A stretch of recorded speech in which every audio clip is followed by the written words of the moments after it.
This plane is filled with hundreds of the most venomous snakes in the world. There's almost nowhere to run or hide, and you must stop them before they kill every last one of you and crash this plane. This is how to defeat the bloodthirsty snakes in Snakes on a Plane.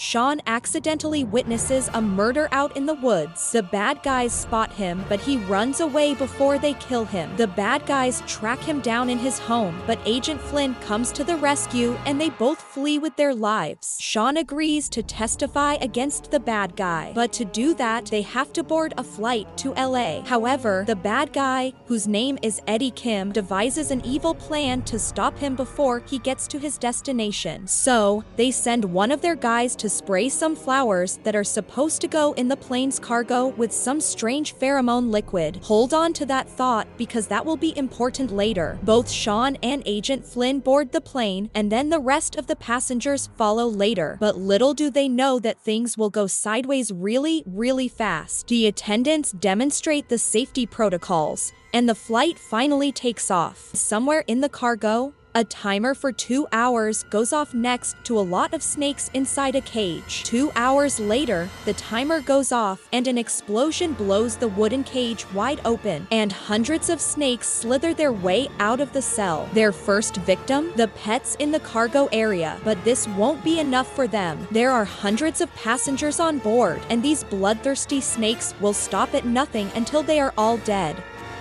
Isn't it odd that there's a metal cage full of snakes hidden by cardboard boxes that nobody ever noticed? In the final inspection of the cargo, this guard was directed by his dog towards the card boxes, hiding the view of the huge cage. Snakes these many are bound to make a lot of noise because of their hissing. The security guard clearly heard those noises but ignored them, thinking that a cat had made them. But so many noises made by many snakes are easy to distinguish from a single cat. If the guard had chosen to trust his instincts, he would have found the snakes upon closer inspection, and this plane would have never taken off. He would have alerted the proper authorities, and they would have found it odd that there was a cage that had an explosive and snakes, and then they would have tracked the origin of the snakes. Then they would have traced it all back to the bad guy, and then he would be put behind bars.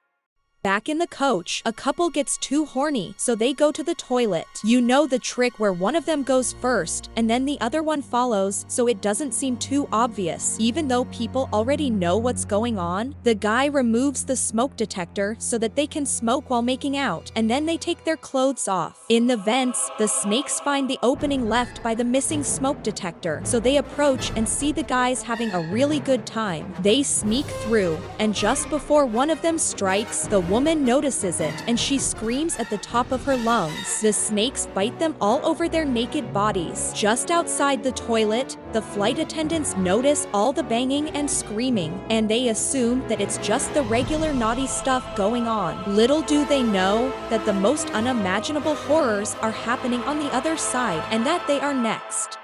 These couple had a fair chance of surviving this scenario. There are two people trapped in a tight space with snakes attacking them repeatedly. The first time they were attacked, there's no way a regular person like myself would have reacted faster and avoided those snake bites, especially considering that they were horny, had their eyes closed, and were concentrating on each other. But once the snakes attacked, that's when they had their window of opportunity. Instead of screaming the entire time and letting them tear you apart, you can yank them out of your bodies and throw them to the ground. And although it seemed like a bad thing that they were attacked without their clothes, they could use the clothes on the floor and cover the snakes with them, limiting their fields of vision. Then they can either stomp on the snakes repeatedly and kill them, or call for help and let someone else handle it. Although it may seem like a good idea to flush the snakes down the toilet once they're dead, these guys have already been bitten, so they will need to show these snakes to experts once they land to be treated for the venom.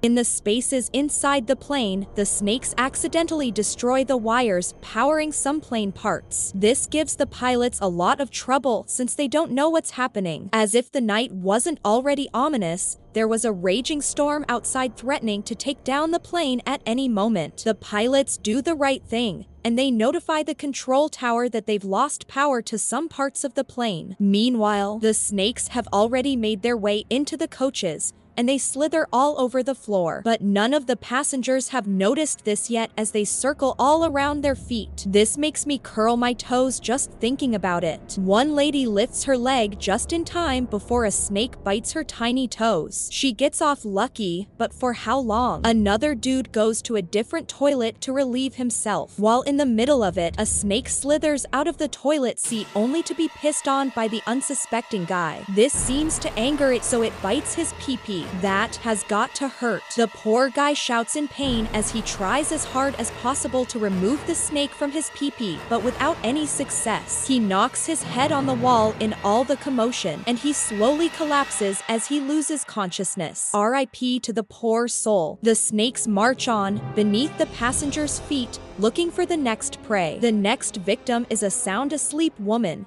probably dreaming about flying through the clouds. The venomous snake climbs up her dress, but she's so deep in her sleep that this doesn't wake her up. Elsewhere, a dog notices a snake climbing inside a woman's purse, so it barks and barks, but the owner thinks it wants a treat. She puts her hand inside the same bag, feeling around looking for something, then luckily takes her hand out before the snake strikes. Back with the woman with the flying dream, the snake keeps climbing inside her clothes, but in her dreams, she's probably having a really hot, steamy moment with someone. One of the passengers noticed a very strange smell that wasn't there when they got on board. She tells the attendant, but she shrugs it off, saying that he's probably allergic to their necklace flowers. This dude may have been the key to saving everyone from the horrors that await them. He notices a strange, bizarre smell, but he doesn't look around to find where it's coming from. The flight attendant convinces him that he has allergies. Funny how he lets a stranger tell him how his body works. He probably has a stronger sense of smell than other people on board. If he had looked for the source of the scent or even bothered to look underneath his seat, he would have seen the hundreds of snakes slithering right under their noses. Then he would have alerted everyone, and they would have taken the appropriate action, and many people would have been saved. The pilot opens a lower deck in the cockpit, and they notice smoke coming out of the wiring. The attendant walks in and sees the board malfunctioning, and the pilot says that he's going to the bottom to reset things and hopefully bring them back online. He flicks a couple of levers, and everything comes back online. Suddenly, he gets attacked by a snake on his neck. The other two notice that the captain is out cold, so the other pilot decides to go to check upon him. Unluckily, the snake that bit him has already fled, so they think he's had a heart attack. The other attendant runs to inform the agent of what just happened. The agent inspects the body himself, and they confirm that the pilot is dead. They debate whether to turn back or keep going forward, and they decide to keep going forward since they're already halfway. The passengers are worried about the storm at the back because of all the turbulence. They have no idea that that's the least of their concerns. Back in the cockpit, the pilot notices some snakes on the control board, so he decides to swat them with a piece of paper. Suddenly, there's another problem with the electricals, which causes the gas masks to be released, but when they come down, the snakes hiding in those compartments come down with them. They start biting anyone and everyone they can find. There's now complete chaos in the whole plane as everyone scrambles to get away from the snakes. A woman is about to vomit in a bag when she gets bit by a snake that was hiding inside it. People try swatting them with all manner of objects, but none are effective. Even the sleeping woman finally wakes up from the commotion only to be bitten in the eyes by the snake.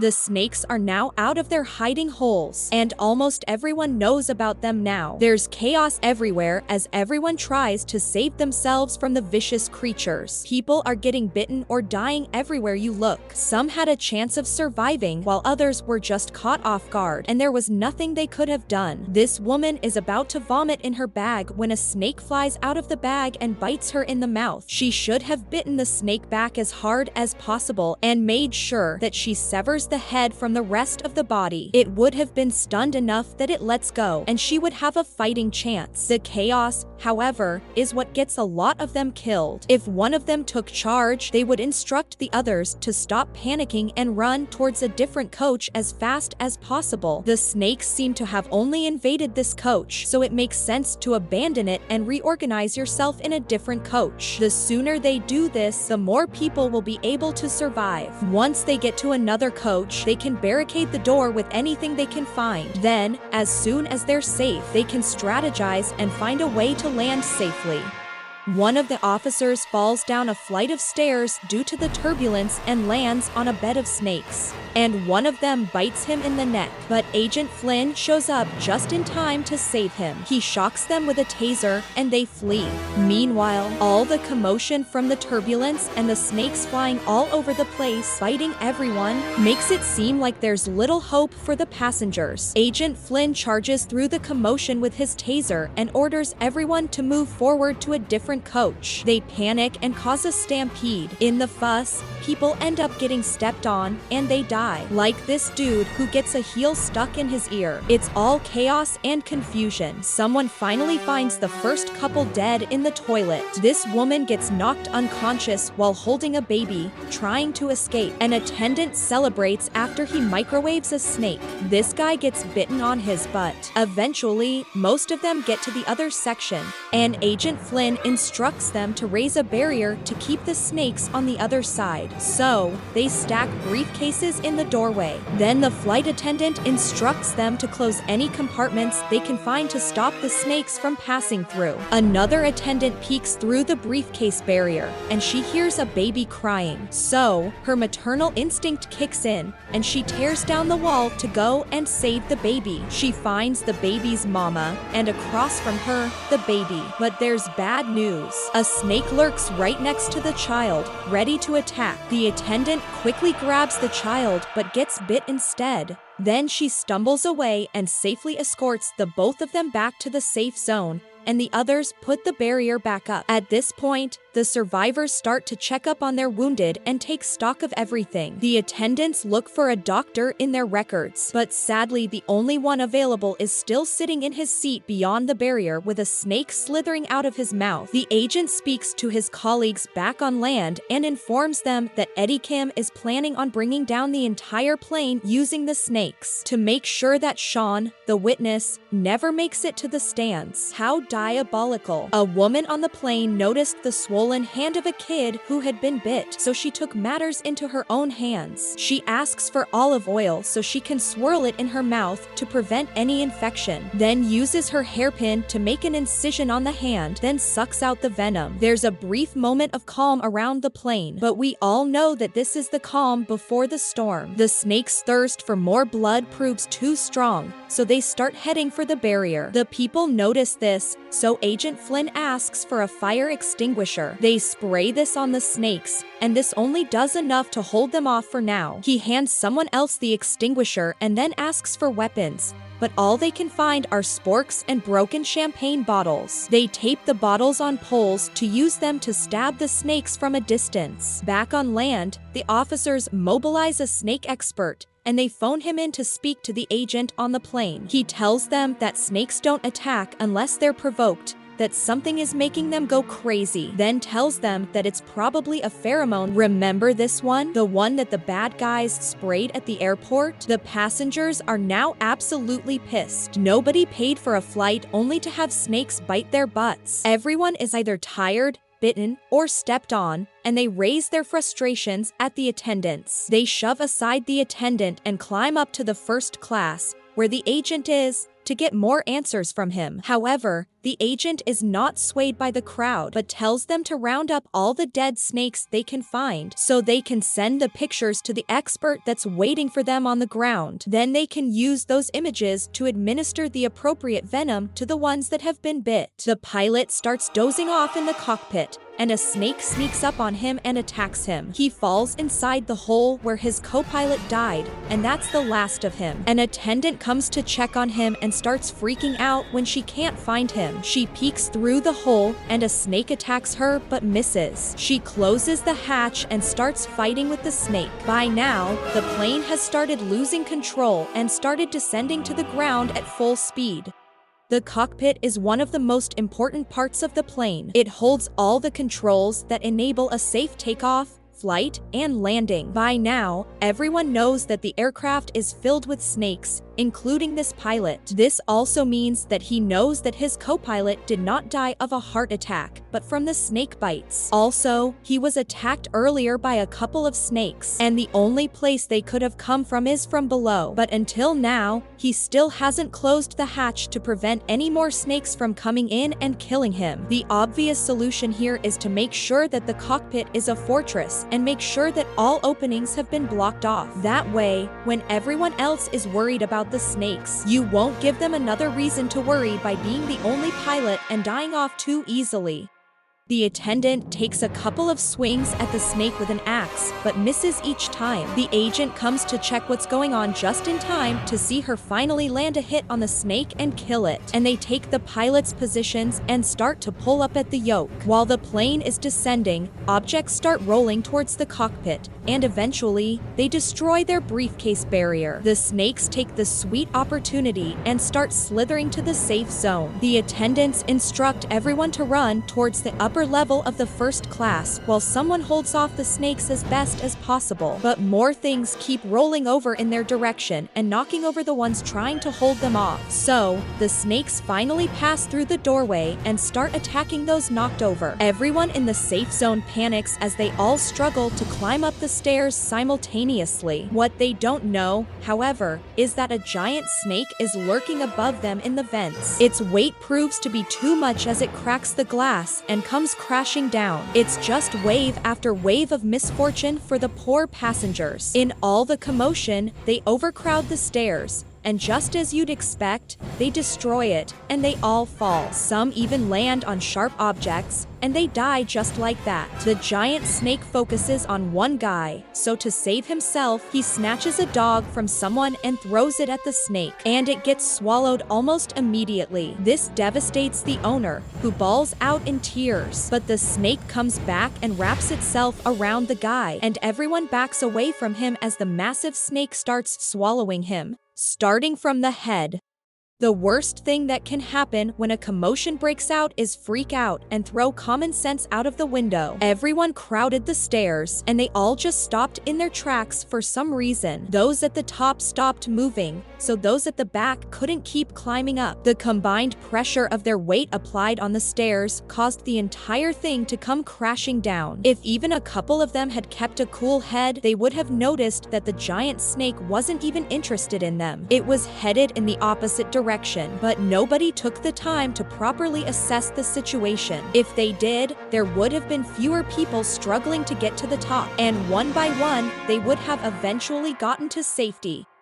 Eventually, everyone who remains gets to the top, and they decide to block off the path to stop the snakes from following them up the stairs. They choose to use a life raft to block off the snakes, so they blow it up so that it fully covers the edges of the entrance. That's a crisis averted for now. Back at the cockpit, the agent and the attendant finally manage to pull up the plane right in time before it plunges into the water. Soon after, the second pilot emerges from the depths of where he had fallen. Although his hands are as swollen as a pufferfish, he seems fine for now. They sit him down, and he instructs them to go tend to the others while he continues to fly the plane. On the ground, the officers track down the only person with the resources to gather that many different varieties of snakes. In such a short amount of time, shooting breaks out when he tries to resist, but they finally get him. He spills the beans and gives them a list of every single snake on the plane, and that the infamous Eddie Kim had paid him to do the job, and that they had also sprayed the flowers with pheromones so that they would circulate in the plane's airflow system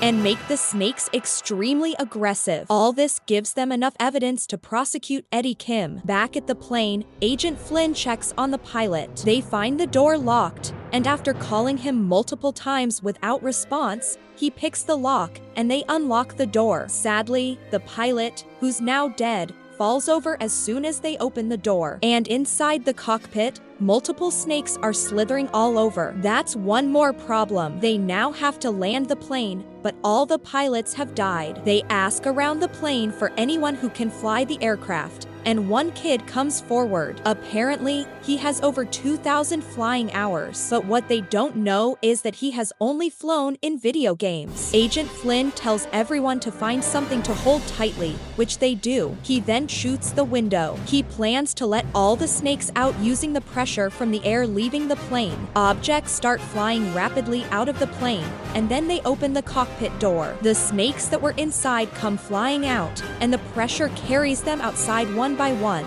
Once they're all out, they force their way back into the cockpit, and the kid takes charge. It is now time to land the plane. He eventually lands the plane with a little trouble. Then everyone heaves a huge sigh of relief. The police and the ambulances arrive to receive the passengers. Then they attempt to identify which snake bit who. Then everybody lived happily ever after. That's if you don't count the PTSD that everyone now has, and the guy who started all this, who gets bit by a snake while he's leaving. He's saved by Agent Flynn, who shoots off the snake and saves his life.